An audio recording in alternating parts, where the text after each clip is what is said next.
The margins of the ice, along the lateral moraines, are littered with rocks and boulders of all sizes and types, ground from the mountains miles above, and then transported and deposited here as though on a giant conveyor belt. The jumbled and deeply crevassed icefall looks like it's only a stone's throw from us, when in fact it's a good walk in the distance.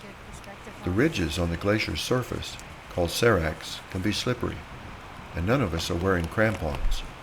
Sliding down a serac into a pond filled with freezing water would be no joke. There are a number of strange mounds of dirt that we think were probably pushed up by water pressure from underneath the ice when it was covered with snow.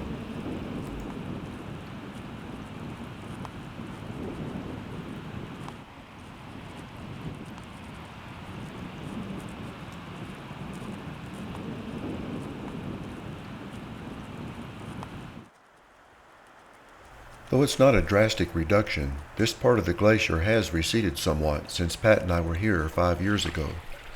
We're also here during a period of less calving, as evidenced by the lack of icebergs in the lake.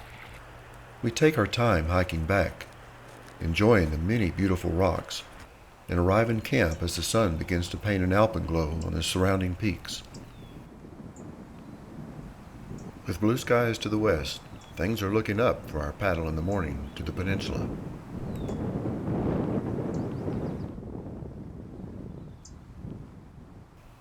We have a lot to smile about this morning. There's blue sky and plenty of sunshine, and we hope to be able to see not only the many glaciers, but also the peaks themselves, including Mount Fairweather.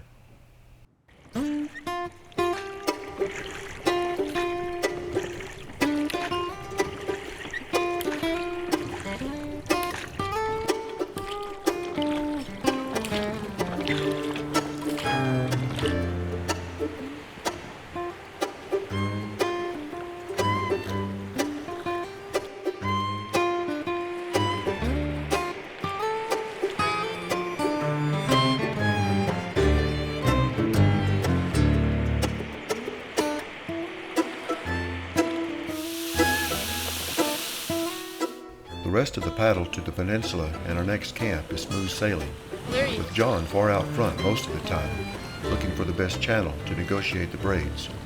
With its lotus silk, the river is opaque, and it's impossible to tell how deep it is. In fact, it's running at over 60,000 CFS at this point. With being spread out in such a wide valley, at places 3 miles wide, it slows down considerably, dropping its lotus silk and forming ever-changing sandbars. When did your hair turn gray?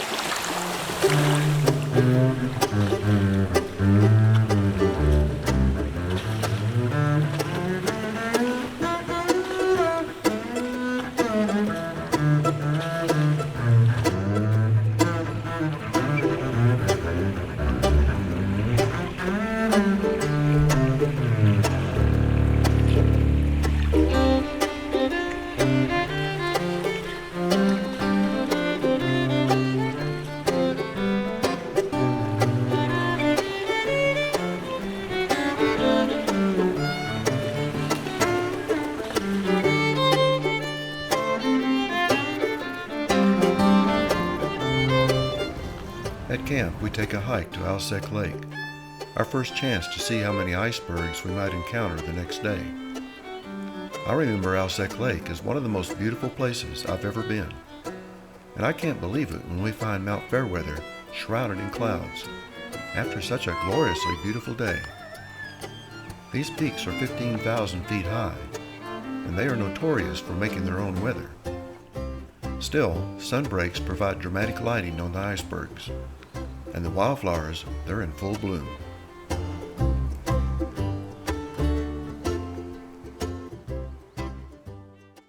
With only 3.5 miles to paddle, there's no rush.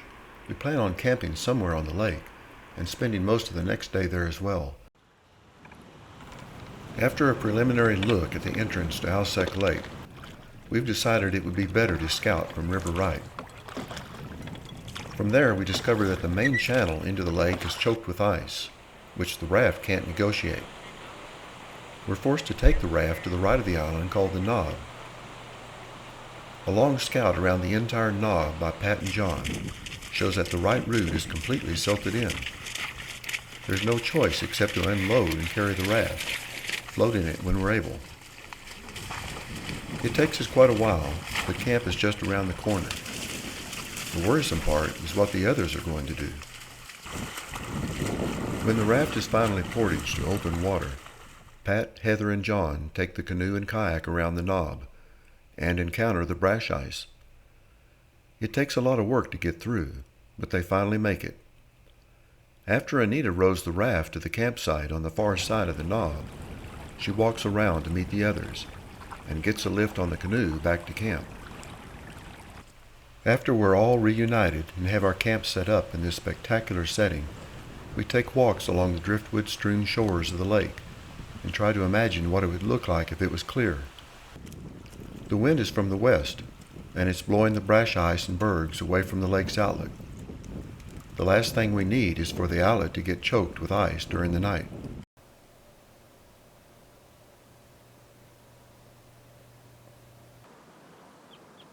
The morning dawns with the mountains playing cat and mouse in the clouds, but the sky is soon clear, and we're treated to a day as grand as any we could ever hope for.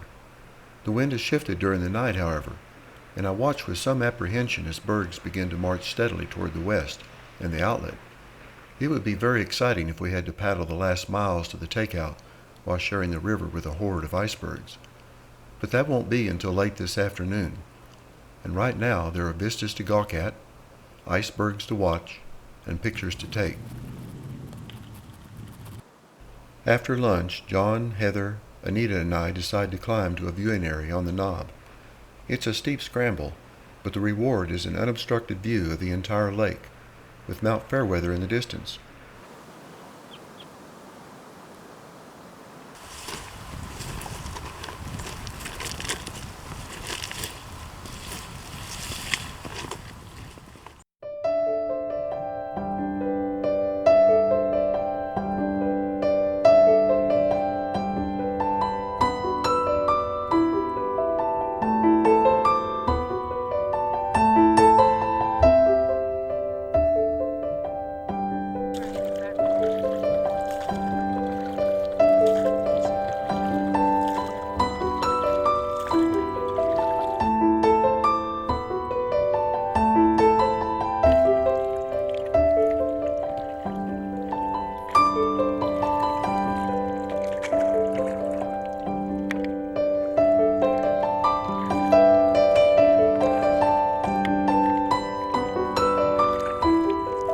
When we finally reach the river's main current, we start making good progress. There are a few large bergs stranded or floating in it, but it's easy to avoid them.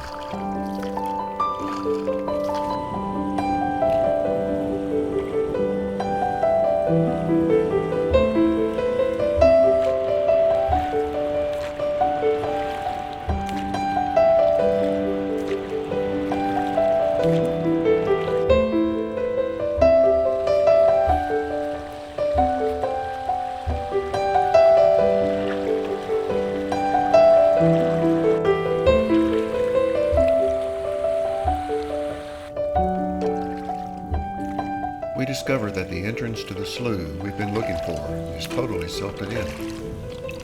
We have no choice but to paddle on toward the ocean to look for the lower entrance. We begin to see clouds of seagulls on the horizon when we finally spot a couple of boats on shore, right at the entrance to a slough. We take it and paddle back upstream, with the water growing ever more shallow. It requires a lot of pulling and dragging through deep sand to get the boats over the shallow places, but we all pitch in and make it work. Along the way, we get some nice views of the local fishermen.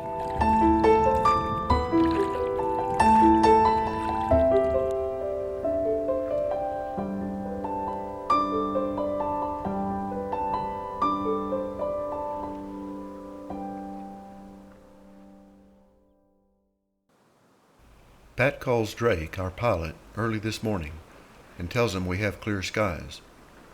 He'll arrive by 8 a.m. It's the first time we've had to get up really early on the whole trip. but fortunately we'd readied all the gear we could the night before. When the little Cessna appears, it looks totally inadequate for the job, as I remember the big Hawker airliner that picked us up on our Tatsunshini trip, complete with stewardess. After assessing our load, Drake decides to take as many of the small bags along with us as possible on the first trip. He'll return by himself later for the rest of the gear. John gets the co-pilot seat, with Pat and I behind him, and the girls get stuffed into the back. They don't seem to mind, though. The first few minutes of the flight reveals how flat the coastal plain is, but very soon we head over Alsek Lake, and we get a surprise. The channel that we portaged on the right of the knob now has plenty of water to float a boat. It reveals just how quickly things can change. And then the Alsek Glacier comes into view, with its two arms that split around an island. After that, we're over unfamiliar territory. If you are contemplating a trip on the Alsek or the Tatsunshini, I strongly recommend two books: Fast and Cold, A Guide to Alaska Whitewater, and Tatsunshini, River Wild. The first gives accurate descriptions and essential information on running either river. The second is a photographic gem, a compilation of over a dozen artists and authors.